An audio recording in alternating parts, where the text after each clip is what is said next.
Wow. Thanks, Aaron. Good morning, my friends. I am so grateful to be together. I'm a little jealous I'm not in the building.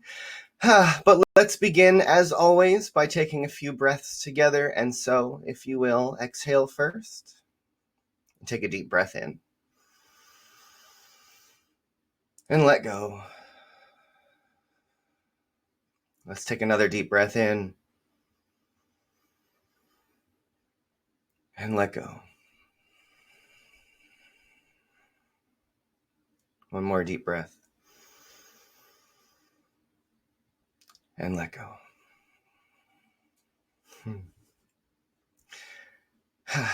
And so, my friends, I want to begin this morning by just first pointing out that the month of June, nationally, and I think actually globally, is Pride Month. And this weekend is Pride in a lot of places. It's virtual still this year in a lot of places. But I just want to speak to the power of the gay pride movement and the LGBTQIA community, and how this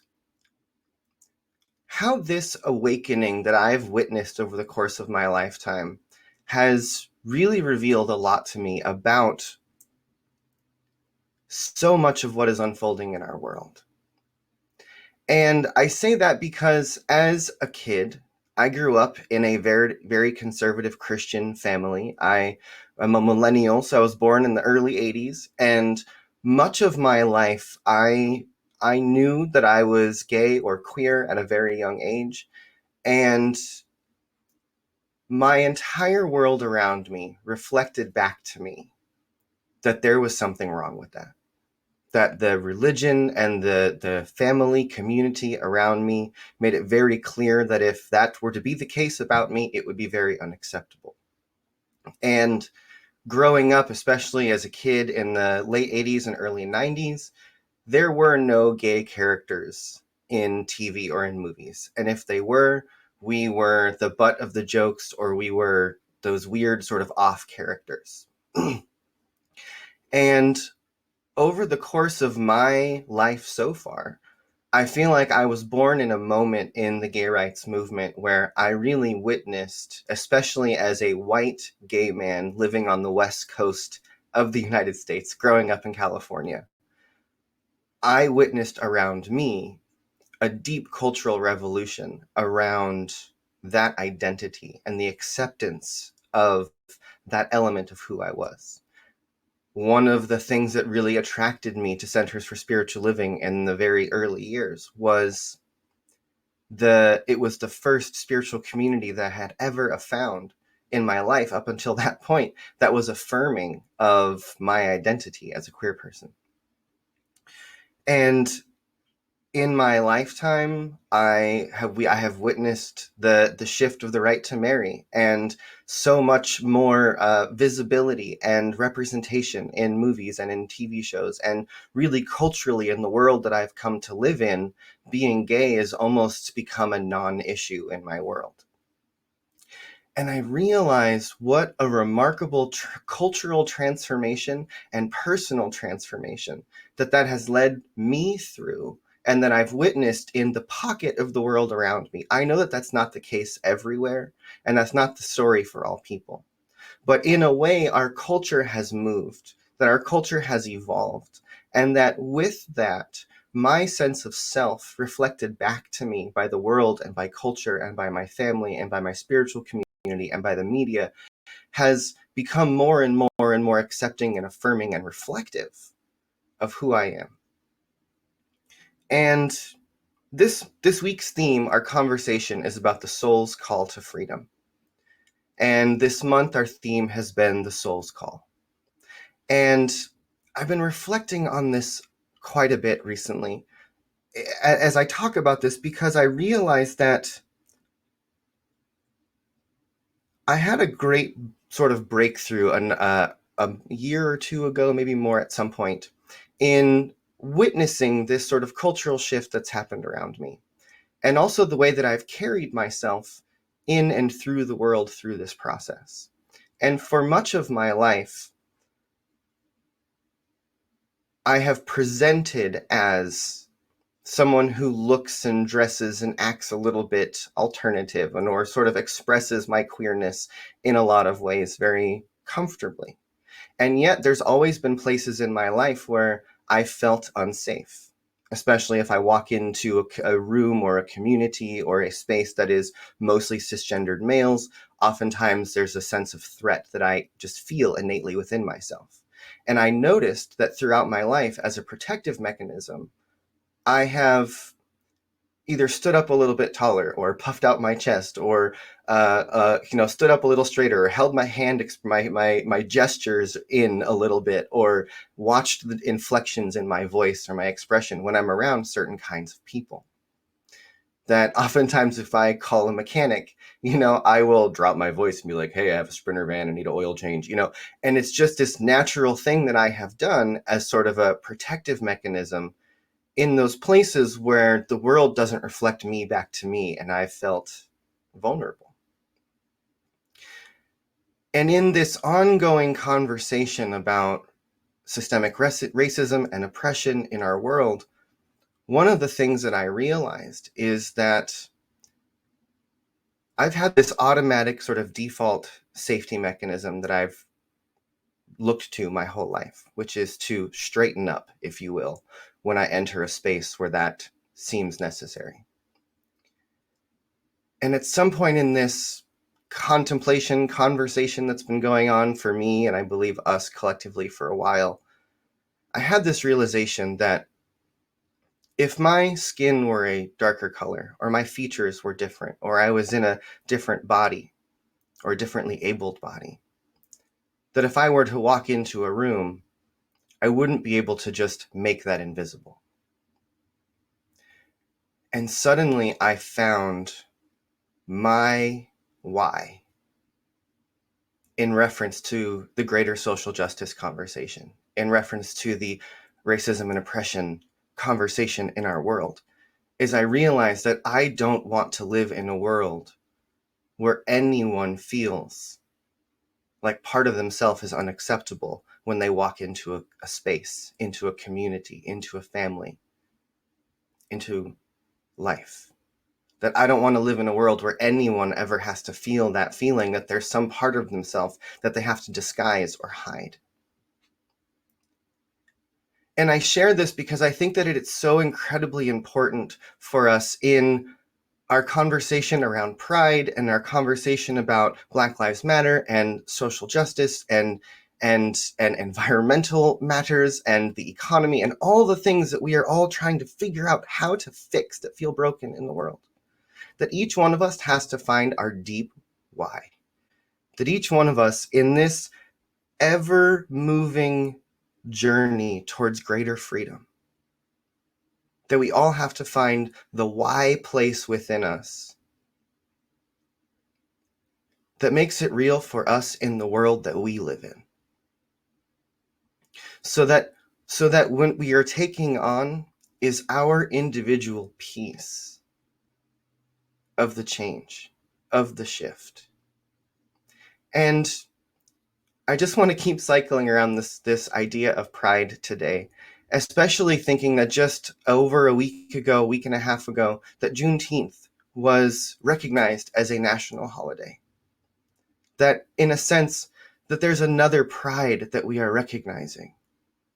And, in this, as part of the LGBTQ community that has, many emerging letters continuously, and as this conversation about the BIPOC community, of the recognition of people of color and their experience, and that the Black Lives Matter, and all of these conversations that are coming up as we look at all of the anti-Semitism and the violence against Asian and Pacific Islanders, the API community, that I realized that we're in this time of needing to recognize all of the individual intersections, all of the individual experiences, and that we've creating this code, if you will, that we are labeling and understanding all of the intricacies of the uniqueness of who we all are. And it comes out as all these long acronyms and letters for all of these different communities. And as I was thinking about this the other day, I realized, you know what? It really does take the entire alphabet to write a story. And here we are labeling all of our individual intersections and communities as all of these letters, letter definitions that remind me that we are part of a collective story, and that every one of our letters are necessary, and that we must come to a place individually and collectively where we celebrate the uniqueness of each person, where each letter in the alphabet, where each one of these communities, each one of these intersections is a place of celebration. And I think to myself, if I can experience in my own life and in the culture around me the shift from being told as a queer person that there is something wrong and bad about me, to living in a world where in certain places and in certain times it feels to me like it's become a non-issue, what would it look like if all of these differences that we're finding a need to label, we could share that uplift of experience with each other? What if we could emerge into a world that works for everyone, this vision that we keep calling for? What if we could emerge into a world that works for everyone, where we've gone through enough growth and conversation and uplift and addressed the systems and the things that need to change in ourselves and in the world, so that all of these differences could become non-issues? That what we begin to see is the unique reflection, the true colors, the diversity, the magic, the multiplicity that is life expressing through each one of us. You know, I do believe that there is only one of us here, and that one is God, and that there is a deep oneness, a field of interconnection and love that holds all things, that is that thing that we emerge from, and that thing we return to. But we come into this life for the multiplicity and the diversity of expression. You know, there's a belief in ancient Judaism, or in not ancient Judaism, but from Kabbalah, that refers to the universe as being this vessel that was broken at some point. And all of the individual pieces, each unique, each individual, all the little shattered shards of the one, each one of those is one of us. And yes, it is all part of one thing, but we are all also separate from each other. We are all also having such unique and diverse and interesting experiences. And there are worlds within worlds within worlds inside of each one of us. There are worlds next to worlds in our communities and in our neighborhoods and in our families. That there is so much inside of each one of us.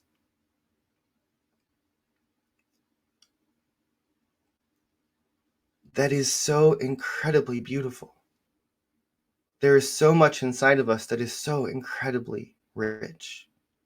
That each unique individual on this planet comes from a pathway of infinite choices, of chance, of experience, of circumstances that have honed each one of us to be the unique expressions of God that we are, the unique human beings, with the unique story, with the unique gender, with the unique way of thinking, with the unique vision, that every one of us are differently abled in different ways. What if we began to recognize that in a world that works for everyone, that is a world where we look to that uniqueness for the wisdom that lies behind it? That when we see other, we see more. That when we look out into the world and we see difference, that we see possibility. And I believe that it takes every unique perspective to see the whole of something. That no one of us can see the whole of anything. No one of us can even actually see ourselves. It takes the eyes of others, the perspective of other minds, the experience of other beings for us to come to a place of greater understanding of the depth of the wholeness of who we really are.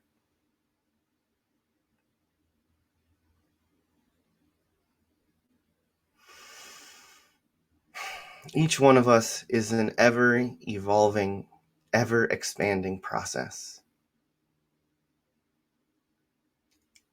And I want to remind us that if we are to continuously evolve, if we are to continuously become more, if we are continuously to grow, then that also means that we should be continuously changing, and that we should be continuously looking at the core of who we are and asking, what is my soul? Who is my soul calling me to be? What is the world calling from me? Remember that everything around us is a reflection. And so look out into the world, look into your own experience, look into all that has moved in you and within you and around you. And especially in finding my part, your part, each of our individual piece of this puzzle moving forward. Find the deep why for you, about what it means to bring that sense of truth forward from within each person, to see the beauty and diversity in everyone. I believe that it is the soul's call to freedom that is shaking up everything in the world around us, and that is disturbing all that is within us.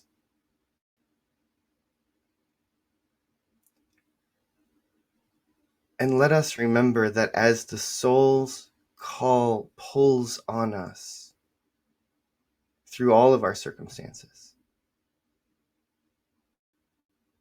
that we are being drawn towards choices, that we are being drawn towards possibilities. But we want to be informed from the authentic depth of the truth of who each one of us is, and to realize how sweet and how powerful and how precious the unique expression that lives within these bodies, that expresses through them, truly is. Because, my friends, I do believe above all things that each one of us truly is the divine spark activated to shine uniquely, to shine brightly, to bring new perspective into the world.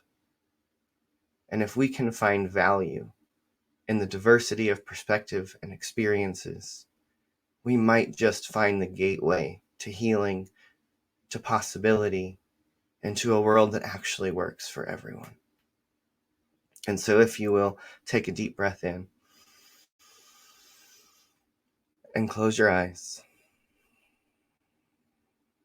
And take another deep breath. And with me, just take a moment to remember that there is indeed something greater than we are that breathes our bodies. That each one of us is breathed by God, by the universe, by life itself. And that there is indeed one seamless presence that is living and breathing throughout the entirety of the universe, unfolding as the great multiplicity of possibility of all things and its magnificent diversity, and that is the flourishing nature of the universe itself. Infinite diversity is the nature of life. And so let us remember, from that diversity, from that multiplicity, from that possibility, from the space of infinite allness and potential,